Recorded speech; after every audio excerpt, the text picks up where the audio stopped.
Okay, so the question is, has having autistic children changed the way that I think about conversation and dialogue skills?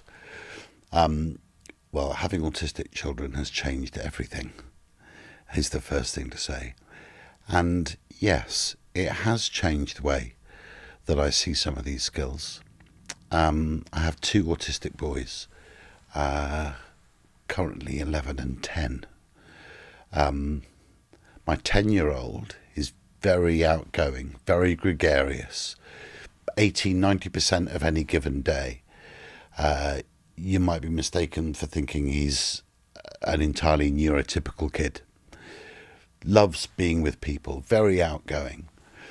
And then, for apparently no reason, will completely melt down.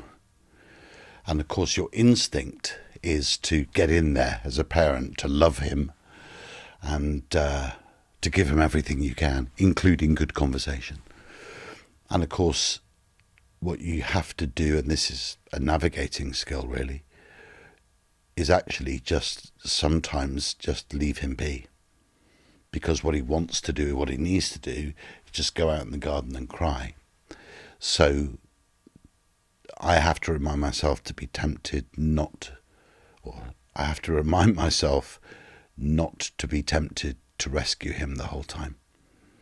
That actually he's not ready for a conversation. He just needs to let go of all the overwhelm that he's got. So patience. And yeah, it's navigation, knowing the right time on the journey to have the conversation. Because later on in the day, perhaps at bedtime when things are a bit calmer, and certainly he's a bit calmer, I can ask him questions like, what would help you when you're having a real meltdown? Having the language, by the way, for him is so helpful. He talks about being autistic. He talks about having meltdowns. He talks about being overwhelmed. And so he's got the language for it. And that's really helpful because it's a shared language. And then we can have the conversation. And I have to just find the right moment. That's the thing I've really... of course, that's true of anybody. Find the right moment for the conversation. But it can be testing sometimes, especially with a child, because you want to help them. My older boy is much more self-contained, much more internal.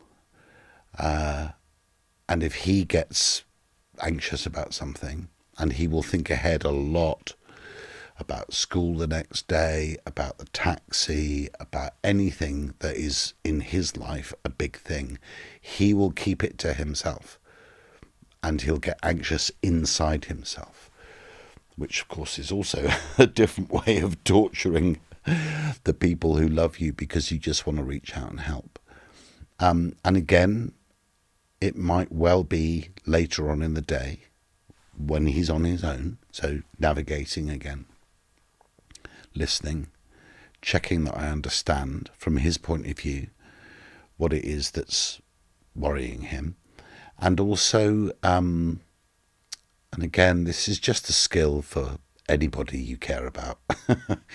Your kid, your partner, your boss even, if you're lucky enough to care about your boss, is just to give them time.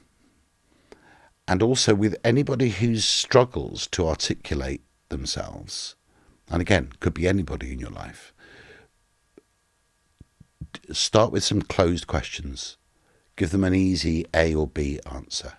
Just warm them up with some, do you prefer this or do you prefer this? Or should I do this, or is it better if I do this? And then they can just point to one or the other of those options that you're giving them and keep them nice and simple. Then after a few of those, then they'll be ready for an open question. Like, so what kind of things can I do for you? So they're all classic dialogue skills. And I suppose just having autistic kids has just made me realise, A, how important they are, and for me to be in a good place, actually. I suppose that's the thing I've really learnt, is that in order to be helpful to them, I have to make sure I'm in an okay space. So any other stuff that I've got going on, I need to find a way to talk to somebody else maybe, or just have a little think about it, write something down, but get rid of that. That if I try to have that conversation when I'm not in a good space, I'm not helpful to them.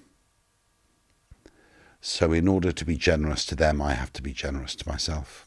I suppose that's probably one of the most important things I've learned.